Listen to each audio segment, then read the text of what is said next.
Myself Dr. Alji Vadia. So today's online lecture is on two common pathological conditions that affects prostate. One is benign prostatic hyperplasia and second one is carcinoma of prostate. Both of these conditions are common. So there are two competency PA 29.3, that is describe the pathogenesis, pathology, hormonal dependency, presenting and distinguishing features, urological findings and various diagnostic tests for benign prostatic hyperplasia. Second competency PA 29.4, describe the pathogenesis, pathology, hormonal dependency, clinical features, presenting features as well as various distinguishing features, various diagnostic tests, progressions and spread of carcinoma of the prostate. As this one is malignant condition, so there is local as well as distant spread or metastasis. Specific learning objective for benign prostatic hyperplasia, there are three objectives. Describe the etiology, pathogenesis of benign prostatic hyperplasia, describe the pathology or gross and microscopic morphology of benign prostatic hyperplasia. Third one is describe the clinical features of benign prostatic hyperplasia. Specific learning objective for carcinoma of the prostate, describe the etiology and pathogenesis of carcinoma of the prostate, describe the pathology of carcinoma of the prostate, describe the spread, clinical features and diagnosis of carcinoma of the prostate. And as this one is malignant condition, so here there is describe the histological grading and clinical staging of carcinoma of the prostate. Coming to benign prostatic hyperplasia, it is also known as benign nodular hyperplasia because here there is growth is in the form of nodules, that's why also called benign nodular hyperplasia. This one is most common benign prostatic disease in men older than 50 years of age. Here there is nodular hyperplasia of prostatic stromal and epithelial cells leading to urinary obstructions. So hyperplasia means increased number of cells. Here both stromal cells as well as epithelial cells number increase. Due to increased number of these cells, there is formations of large, fairly discrete nodules in the periurethral regions of prostate, which compress and narrow the urethral canals. Diagram of anatomy of prostate: bladder, bladder walls, triangular prostatic tissue and rectum. So prostate, within prostate centrally there is prostatic urethra. So this one is prostatic urethra. And due to compressions of this prostatic urethra, there is various urinary symptoms in patients with benign prostatic hyperplasia. Prostatic tissue is divided into various zones: central zones, transformation zones and peripheral zones. Central portions of this prostate is main portions from where benign prostatic hyperplasia arise, while peripheral zones is main portions from where carcinoma of the prostate arise. So benign prostatic hyperplasia is a centrally placed, while malignant tumor, that is carcinoma, is a peripherally placed. Cross sections of prostatic urethra in case of normal prostate.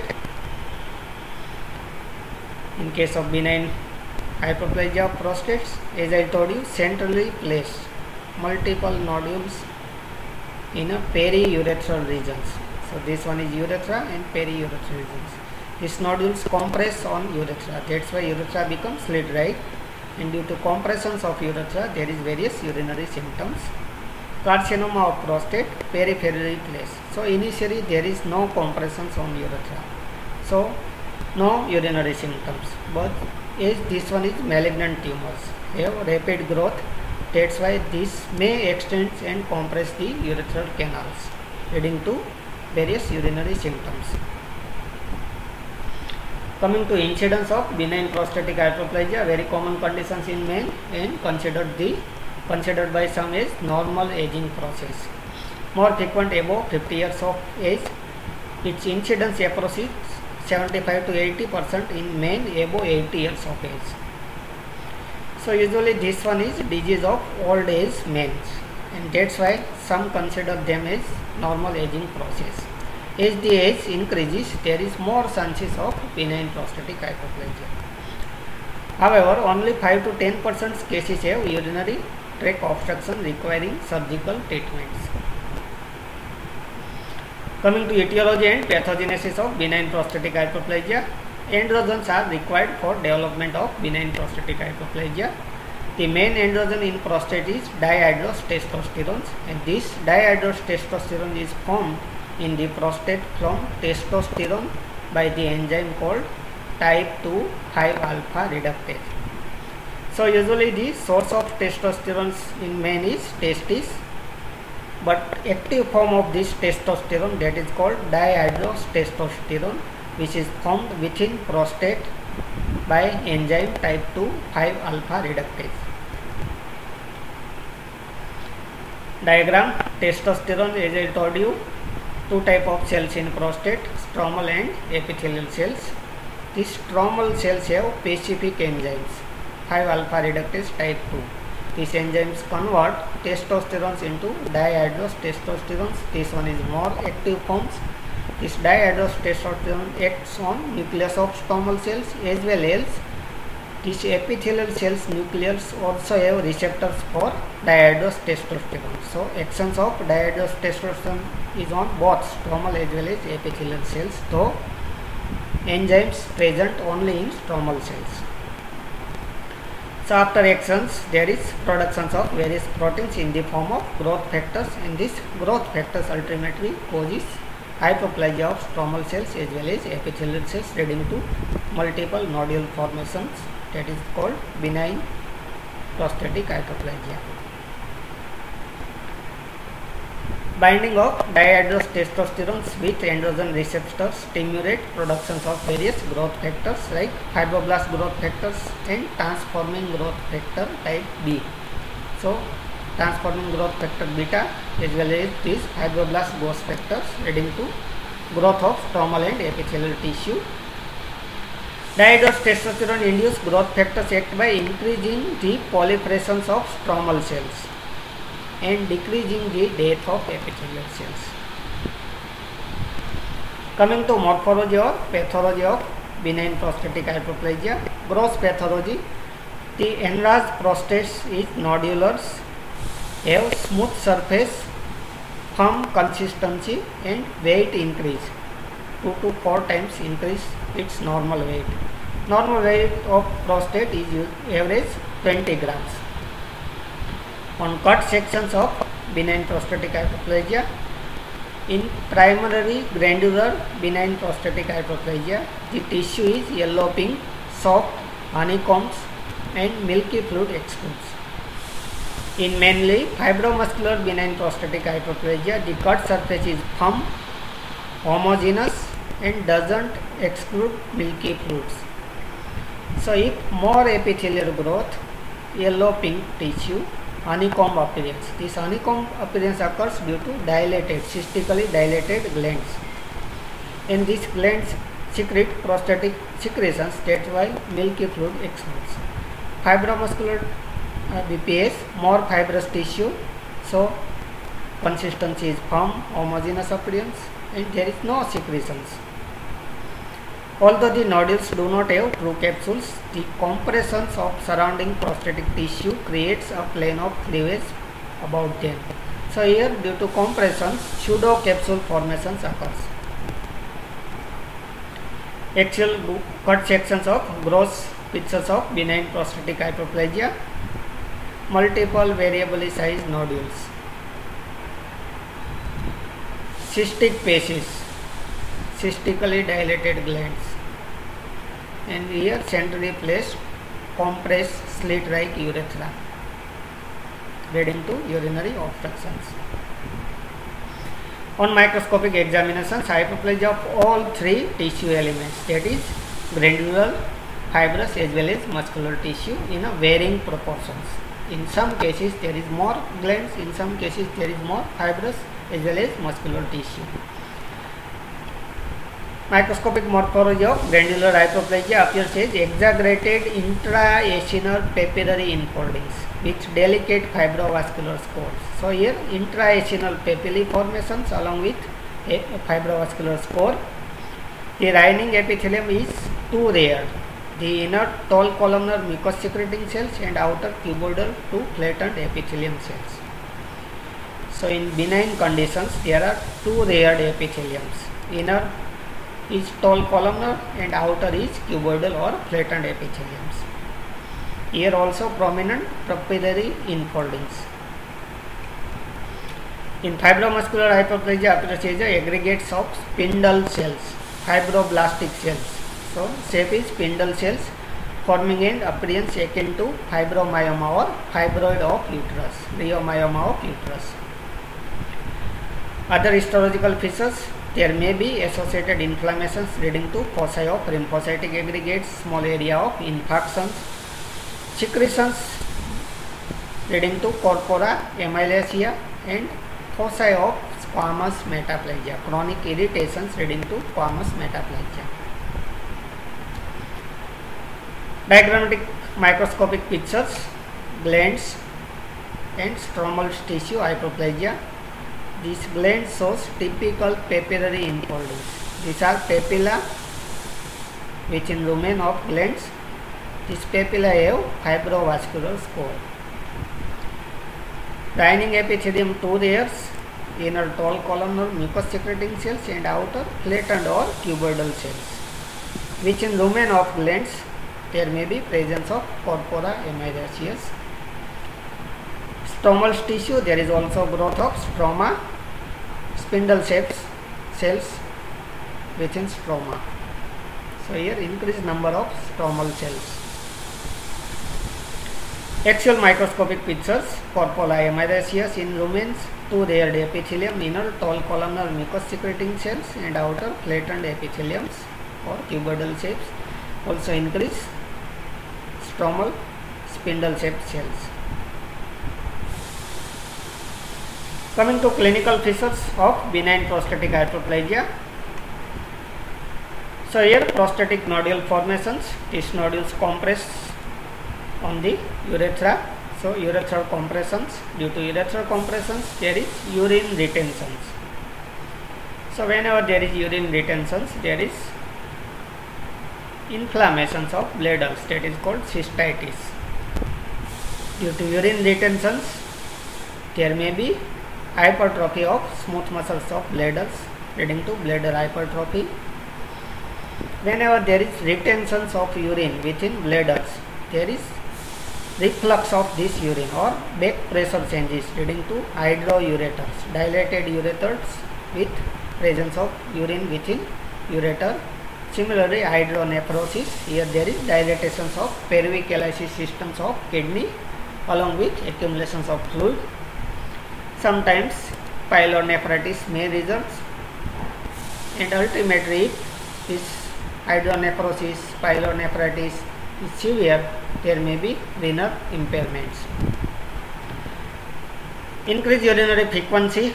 So these are common symptoms: increased urinary frequency, noxuria, that means increased urine frequency at night, difficulty in starting and stopping stream of urine.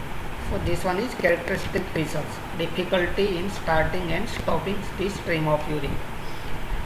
Sometimes overflow dribblings and dysuria, painful micturations may be present. Sometimes sudden acute urinary retentions occurs that require emergency catheterizations for relief. Something about management or treatment of benign prostatic hyperplasia.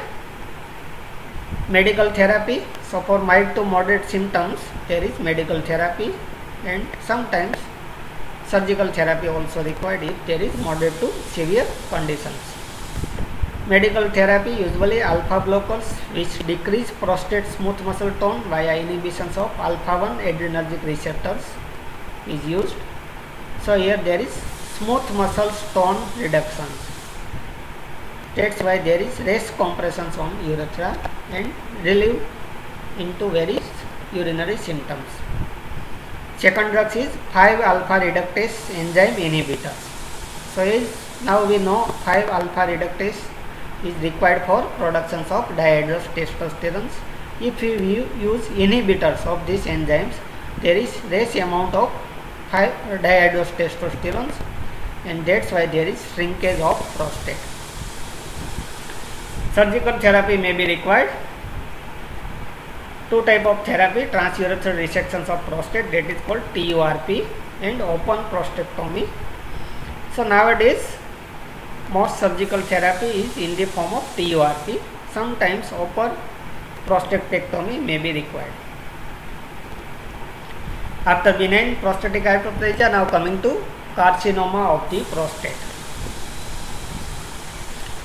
Carcinoma of the prostate, this one is the second most common form of cancers in males. So here prevalence is also significant.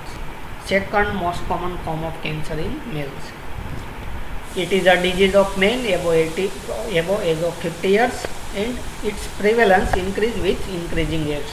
So similar age distributions with benign prostatic hyperplasia as well as along with carcinoma of the prostate. Both these conditions affect men above 50 years of age, and there is increased incidence with increasing age. This carcinoma of prostate, it demonstrates a remarkably wide range of clinical behavior, from very aggressive rethod cancer to incidentally discovered clinically insignificant cancers. Many a times, carcinoma of the prostate is small and detected as a microscopic foci in a prostate removed for benign prostatic hyperplasia or found incidentally at the autopsy. Coming to etiology of carcinoma of the prostate. So here there is various factors, endocrine neurological factors. This one is important for etiology of CA prostate. Androgens play important role in prostate cancers. The growth and survival of prostate cancer cells depends on androgens. The etiological role of androgens is supported by the following indirect evidence, like orchidectomy, removal of testes, both testes. So as we know, testes are main source of testosterone. So whenever we remove these testes, there is reductions in the androgens. That's why here there is arrest of metastatic prostatic cancers after orchidectomy. Administrations of estrogens. So estrogens is a opposite acting hormones than testosterone. So whenever we administer estrogens, it also causes regressions of prostatic carcinoma. Third evidence, indirect evidence, cancer of the prostate is extremely rare in patients with Klinefelter syndrome. There is racial and geographical factors. It is uncommon in Japanese and Chinese, while the prevalence is high in Americans. African Americans have a markedly higher incidence as compared to whites. There is environmental factors, high dietary fat, exposure to polycyclic aromatic hydrocarbons, increased risk of CA prostate, while flavonoids, antioxidants and selenium reduce risk of CA prostate. Precursor results for CA prostate: prostatic intraepithelial neoplasia, PIN, that is precursor regions for CA prostate. This PIN may progress to invasive carcinoma.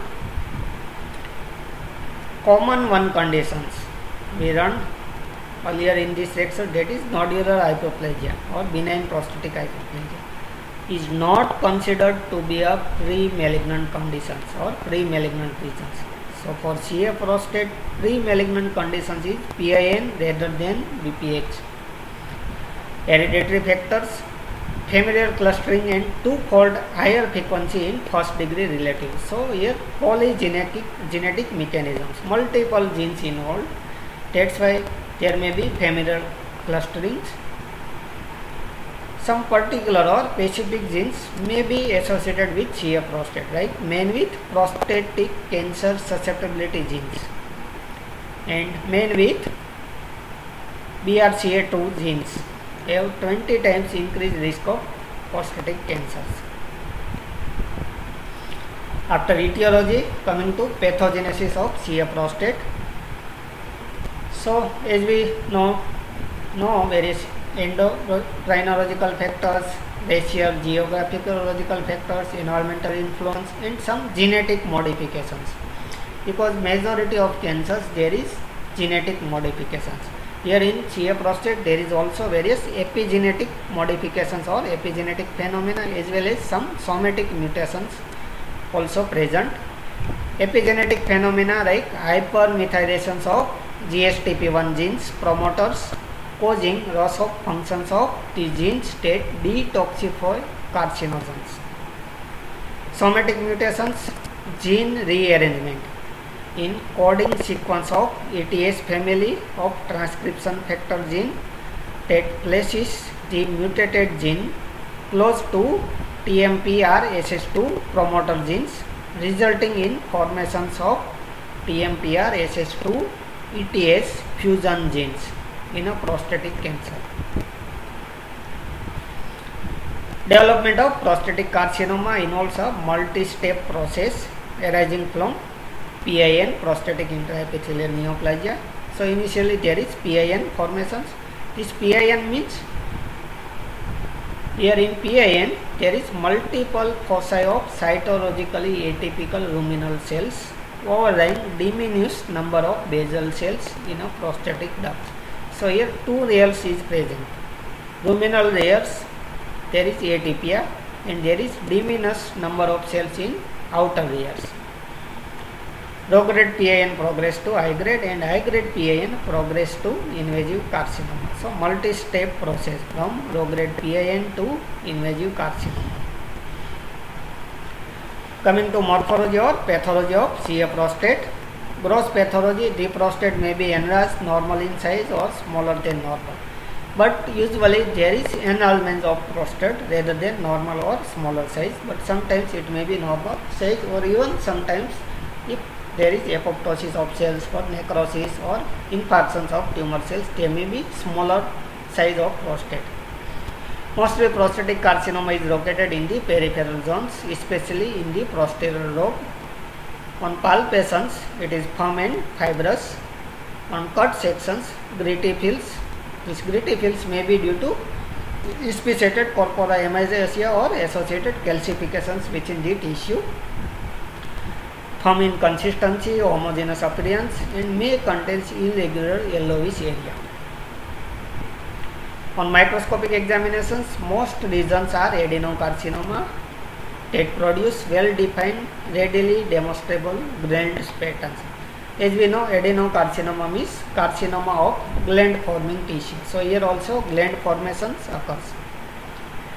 And majority of cases of CA prostate are due to adenocarcinoma. Rarely there may be other type of carcinoma like transitional cell carcinoma, squamous cell carcinoma and undifferentiated carcinoma. Coming to adenocarcinoma, here the glands are typically smaller than benign glands and are lined by single uniform layer of cuboidal or low columnar epitheliums.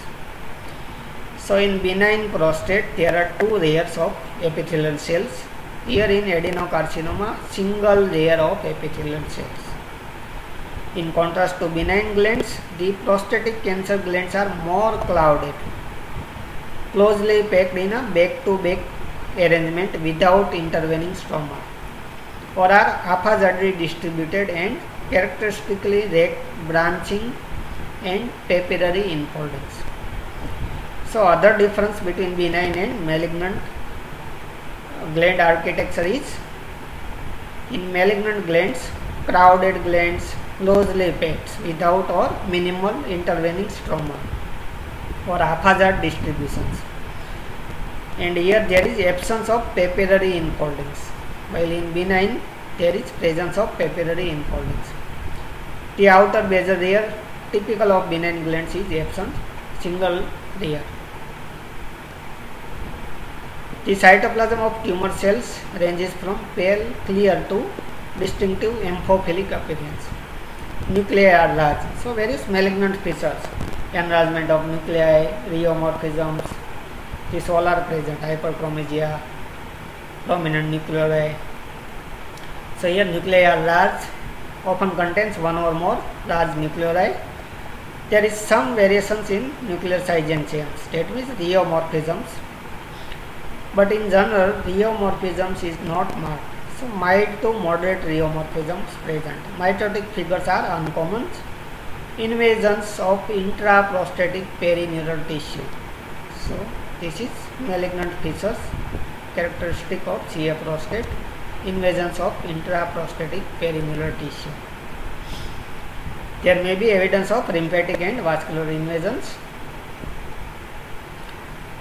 Microscopic axial pictures. Here you can compare malignant glands. These all are malignant glands, and here are benign glands. These both are benign glands, lined by two layers of epitheliums, inner columnar, outer cuboidal. Malignant glands, single layer of epitheliums, nuclear enlargement, prominent nuclei, and crowded glands, less amount or absence of intervening stroma, smaller size of glands than benign glands. Higher power view, here you can see nuclear variations in size and shape, prominent nuclei, nuclear enlargement, amphiphilic cytoplasms, and crowded glands without intervening stroma or reductions in intervening stromal tissue. Perineural invasions, these both are nerve tissue or neural tissue, and here there is invasions by malignant cells, perineural invasions. Coming to spread of CA prostate, this one is malignant condition, so local as well as metastatic spread is seen.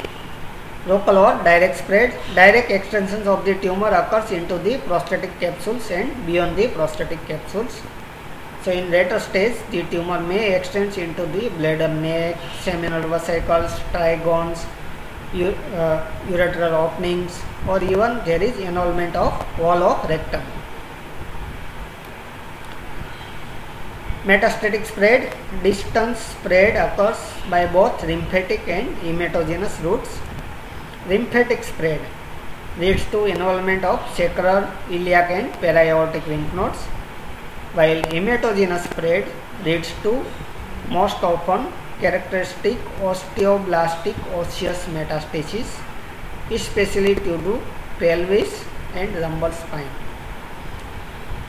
So here hematogenous spread of CA prostate is characteristically osteoblastic bone metastasis. So bone metastasis are of two types, one is osteolytic and other one is osteoblastic. Here there is osteoblastic bone metastasis. Bones involved are pelvis and lumbar spine. Other site of distance metastasis, lungs, kidney, brain and breast. Bony metastasis, typically osteoblastic bony metastasis, bone forming tissue. This one is vertebral columns and multiple small nodules of osteoblastic metastasis from prostate. Coming to clinical features, urinary obstructions with dysuria, frequency, retentions of urine, difficulty in starting and stopping these streams. So all the features of benign prostatic hyperplasia may be present with CA prostate. Hematuria is not common in case of benign prostatic hyperplasia, while hematuria may be present along with CA prostate. Clinical features due to metastasis, especially bony metastasis, leads to pain in the back. Coming to diagnosis of CA prostate, various radiological examinations. Initially screening method, that is digital rectal examinations. Here on digital rectal examinations, a hard and nodular glands fixed to surrounding tissue. Skeletal surveys by X-ray, CT scans or radionucleotide bone scanning. Here there is osteoblastic metastasis. Transrectal USG or ultrasonography, and transrectal needle biopsy or fine needle aspiration cytology. Tumor markers for CA prostate, two types of markers commonly used. One is prostatic acid phosphatase and other one is prostate specific antigens. Prostatic acid phosphatase PAP is secreted by prostatic epitheliums. Elevations of serum level of PAP is found in case of prostatic cancers with extensions beyond the capsules or have metastasized to distant organs or tissue. So whenever there is advanced stage of CA prostate, there is increased prostatic acid phosphatase. Other tumor marker is prostate specific antigens PSA. Normal range of PSA 0 to 4 nanogram per milliliters. A reading between 4 to 10 nanogram per milliliter is suspicious, highly suspicious. That means here there is 10% risk of CA prostate, but a value greater than 10 is mostly suggestive of CA prostate, CA carcinoma of prostate. After diagnosis, coming to histological grading and clinical staging. So for prostate, CA prostate, specific grading system is used, that is called Gleason's microscopic grading systems. This one is based on two features. One is degree of granular differentiations and distributions, and second one is growth patterns of the tumor in relation to stroma. Two type of score. So whenever we examine biopsy specimens, we perform Gleason score by two types of score. One is primary score and other one is secondary score. So primary score means if majority of patterns within the examined tissue, that forms primary cores. There may be presence of secondary patterns, that means minor amount of other patterns, microscopic patterns. This is for secondary scores. Both this primary and secondary score are arranged in a scale of 1 to 5. The sum total of both primary and secondary scores is expressed as a grade out of 10. So out of 5 primary score and out of 5 secondary scores, sum of these two is expressed as out of 10. Diagrams representing Gleason's patterns. Score 1 to 5. For 1, small uniform glands. 2, more patches between glands. 3, distinctly infiltrations of cells from glands at the margins. So here glands infiltrate into stroma at the margins. 4, irregular masses of neoplastic cells with few glands. And fifth one, lack of or occasional glands. Majority of tissue here is in the form of sheet of malignant cells rather than glands. After histological grading, coming to clinical staging. So here TNM staging is used. T for primary tumors, N for regional lymph node, and M for metastasis or distant spread. So primary tumors, size as well as extensions of primary tumors, and depending on this size of primary tumor as well as extensions, this primary tumor is categorized into T1 to T4s. T1 is further divided into 3 subtypes ABC, T2 also divided into 3 subtypes ABC, T3 there are 2 subtypes TA and TB. N, regional lymph node. N0, no regional nodal metastasis. N1, presence of metastasis in regional lymph nodes. Distance metastasis M0, no distance metastasis. M1, distance metastasis present. This M1 is further divided into 3 subcategory A, B and C. MA, 1A. So M1A, here there is metastasis to distance lymph node. See, N1 is metastasis in regional lymph nodes. M1A is metastasis to distance lymph node. 1B, bone metastasis. 1C, other distance site metastasis. That means metastasis into lung, brain, liver, other than bony tissue. Thank you.